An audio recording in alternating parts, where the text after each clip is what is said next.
Hey, everybody. Welcome to another episode of Years of the Dragon. I'm your host, Mark Lloyd Masterson, and on this program, we talk about everything Bruce Lee.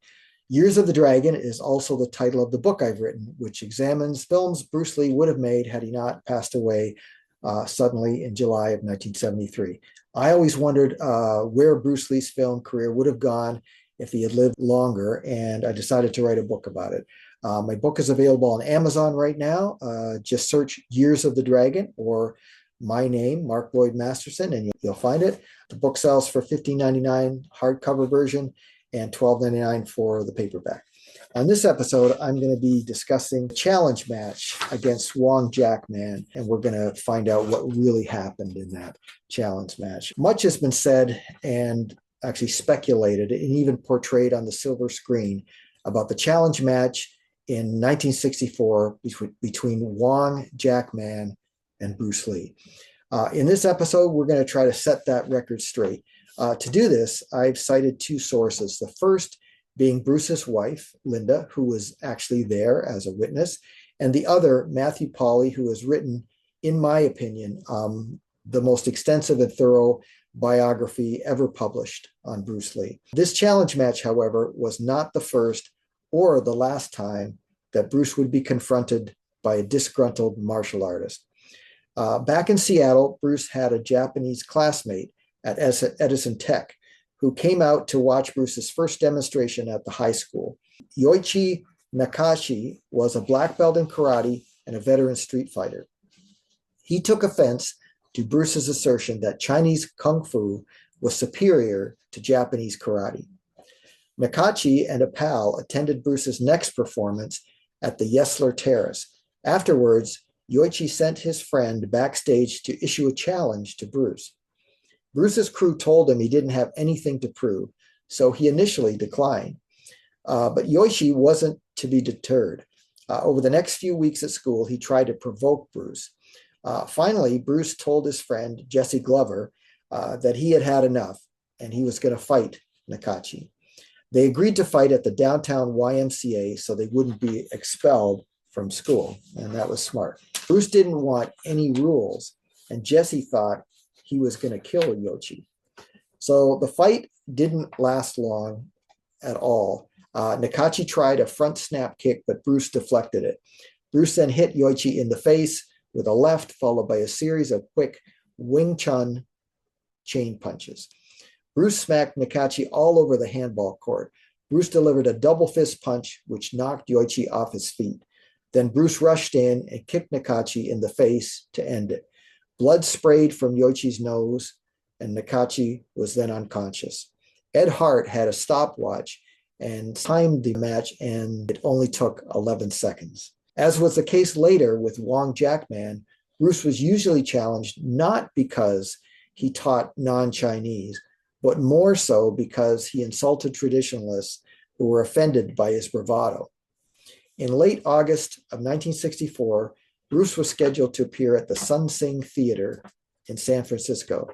This was the very stage his father had performed on with the Chinese opera 20 years earlier. Bruce went on stage and called up his new partner, Dan Inosanto, whom he had met through Ed Parker. Bruce demonstrated the efficiency of utilizing low Wing Chun kicks instead of leaving oneself open with high kicks. Bruce then continued his criticism of traditional Chinese styles.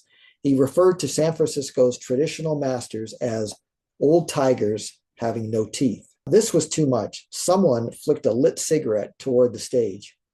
More of them followed. Then, to make matters worse, Bruce issued what to some people present sounded like a challenge. He told them that they could find him at his school in Oakland anytime. David Chin was in the crowd, and he was outraged. He was a student of one of the esteemed masters that Bruce had insulted. David gathered two of his friends to go to the Jackson Street Cafe to meet with waiter Wong Jack Man. Now, Wong Jack Man was a skilled practitioner of Northern Shaolin Kung Fu. He was a slim 23-year-old recently arrived from Hong Kong. Like Bruce Lee, Wong Jack Man wanted to succeed in America. Both were ambitious. However, Wong Jack Man was a traditionalist, whereas Bruce was a rebel. So Wong Jack Man signed a challenge letter addressed to Bruce Lee. David Chin drove over the Bay Bridge to Oakland to deliver it in person to Bruce. David handed the letter to Bruce. Bruce read it and he laughed. He said, "Okay, that's no problem. Set the date." What Peter Chin and Wong Jack Man didn't realize was that Bruce may have been cocky, but he was no pretender.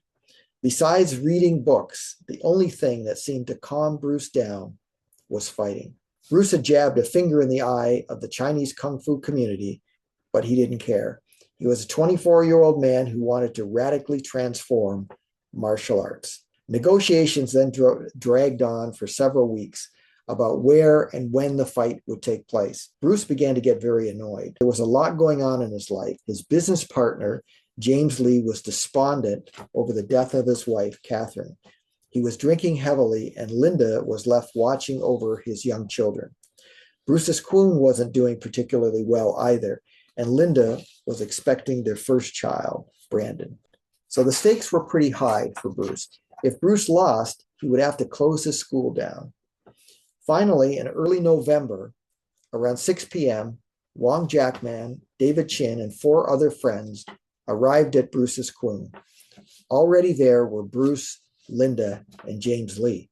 The 2 fighters had never met before, and Peter Chin announced it would be a friendly fight, like a light sparring session to determine who had the best technique. Bruce was fit to be tied. He wasn't having it. He told them that since they issued the challenge, he would make the rules. Bruce added, as far as he was concerned, there were no rules. Linda was extremely calm. She had no doubt that her husband would emerge the victor. Linda Lee's eyewitness account and that of Matthew Pauly in his book are remarkably similar. Matthew's version is more detailed, having researched the accounts of Wong Jack Man and Peter Chin. But both are a testament to Bruce's fearlessness and expert abilities. He was the aggressor, and he came at Wong Jack Man with speed and power that Wong couldn't match. Wong Jack Man began to backpedal to get away from Bruce Lee's attack. He then turned and ran for his life.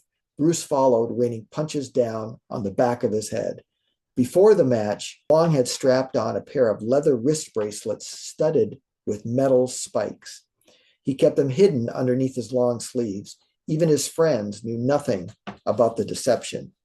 Bruce had chased Wong into a storage closet, and when he emerged with Bruce hot on his heels, he suddenly stopped, turned around, and delivered a karate chop to Bruce's neck.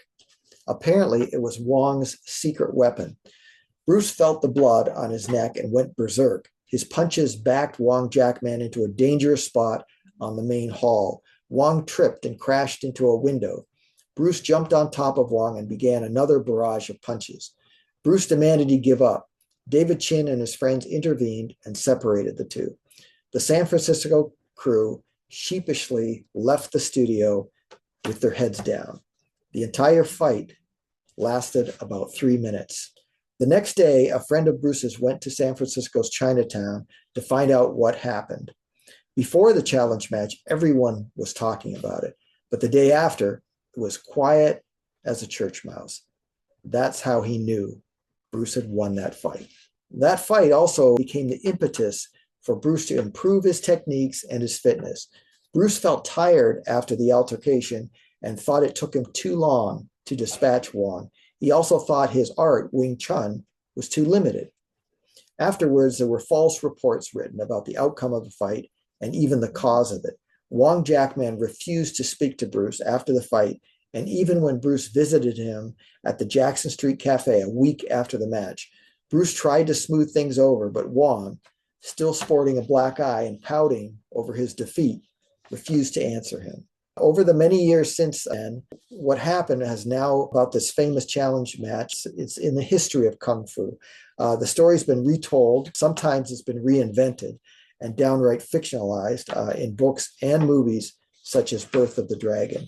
Some have gone so far as to call the match controversial, but the truth is far less sensational. Bruce Lee won that match easily, and Wong Jack Man could not admit defeat. Well, thanks everybody for tuning in. If you enjoy my videos, be sure to subscribe and hit the like button. Also hit the bell and you'll be notified when I post something new. Years of the Dragon is going to be a trilogy. The second book will be coming out soon, and a third after that. So check out my book on Amazon. You've never read anything like it. And remember, be water, my friends.